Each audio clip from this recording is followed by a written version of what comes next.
Bismillahirrahmanirrahim. Assalamualaikum warahmatullahi wabarakatuh.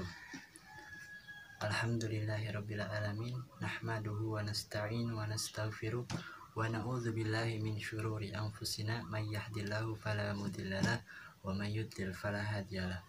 Bismillahirrahmanirrahim. Allahumma faqihna fid din wa 'allimna at-ta'wil amin. Selamat pagi. Apa kabar anak-anakku sekalian? Perkenalkan, nama saya Ifratullah Khumaini. Saya di sini akan memegang pelajaran BTHQ selama 1 tahun ke depan. Jadi nanti dalam metode belajar kita itu nanti ada hafalan. Dan untuk kelas 7 sendiri, hafalan dimulai dari surat An-Naba sampai surat Al-Ghasyiyah. Untuk materi awal kali ini, saya akan menyampaikan, karena kertas-kertas yang saya buat belum sudah, dan nanti saya paparkan lewat tulisan-tulisan di samping. Bab pertama kita pada hari ini yakni pengenalan tentang Al-Quran. Ya, seperti yang kalian tahu bahwa Al-Quran adalah wahyu yang disampaikan kepada Nabi Muhammad Sallallahu Alaihi Wasallam dengan berupa lafal dan maknanya. Membacanya terbilang suatu ibadah, dan Al-Quran merupakan mukjizat Nabi Muhammad SAW. Karena mukjizat, maka tidak ada satupun makhluk Allah yang dapat menandinginya, walaupun dengan satu surat yang paling pendek sekalipun. Karena itulah, maka orang muslim wajib menjaga Al-Quran sebagai satu-satunya mukjizat yang diwariskan Rasulullah SAW kepada umat muslim, baik cara menghafal, membaca, mengkaji, ataupun mengamalkan isi kandungannya. Dan untuk dapat membaca Al-Quran dengan baik, tentu ada langkah-langkahnya yang harus dipelajari oleh kita, sebagaimana para imam-imam qiraat belajar dan mengajarkannya kepada para murid-muridnya. Dan di antara yang paling pokok adalah mempelajari ilmu tajwid yang akan nanti kita bahas setelah ini.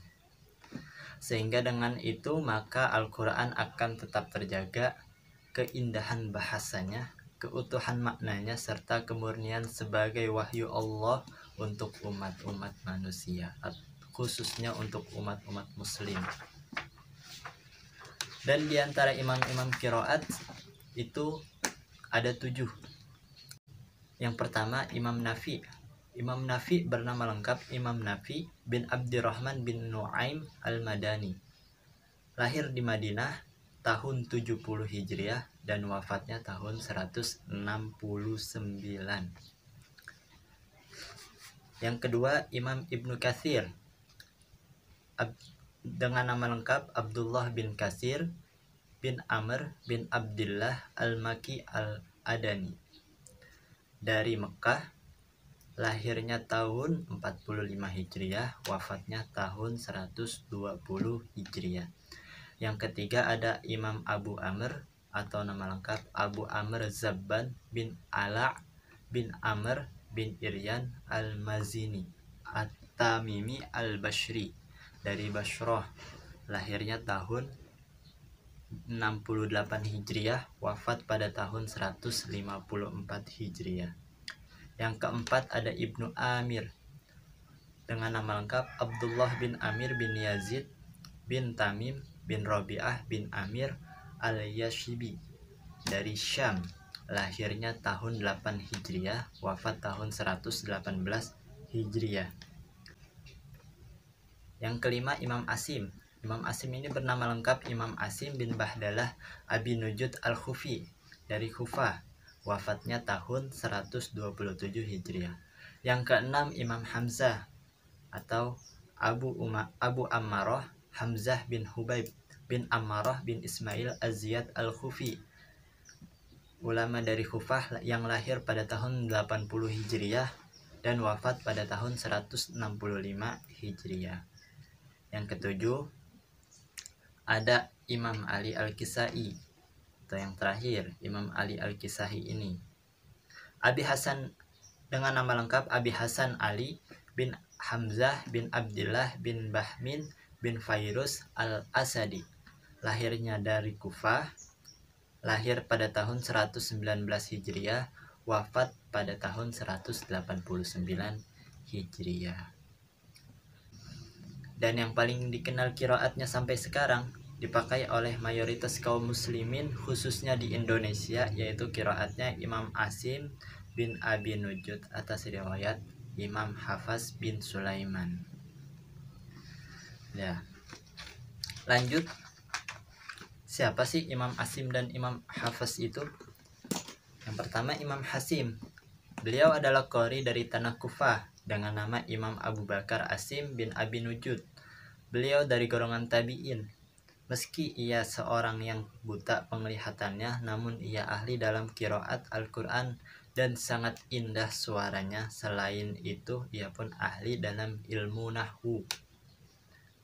Imam Asim belajar Al-Quran kepada Abi Abdurrahman As-Salami. As-Salami dari Ali bin Abi Thalib, Ali dari Rasulullah Shallallahu Alaihi Wasallam. Dan selain kepada orang-orang yang mulia tersebut, ia juga mengaji kepada Zar bin Hubaish dari Abi Abdillah bin Mas'ud. Abi Abdillah bin Mas'ud dari Nabi Muhammad Shallallahu Alaihi Wasallam, dan beliau wafat di akhir tahun 127 Hijriah. Lalu siapa sih itu Imam Hafs?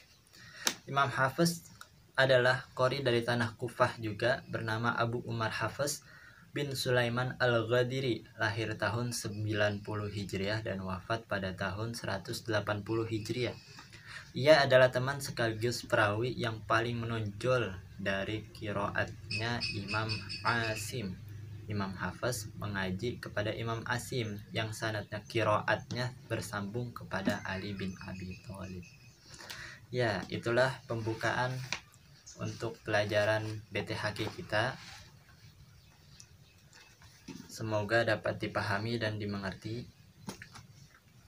Selanjutnya nanti kita belajar rukun-rukun mengetahui ilmu tajwid.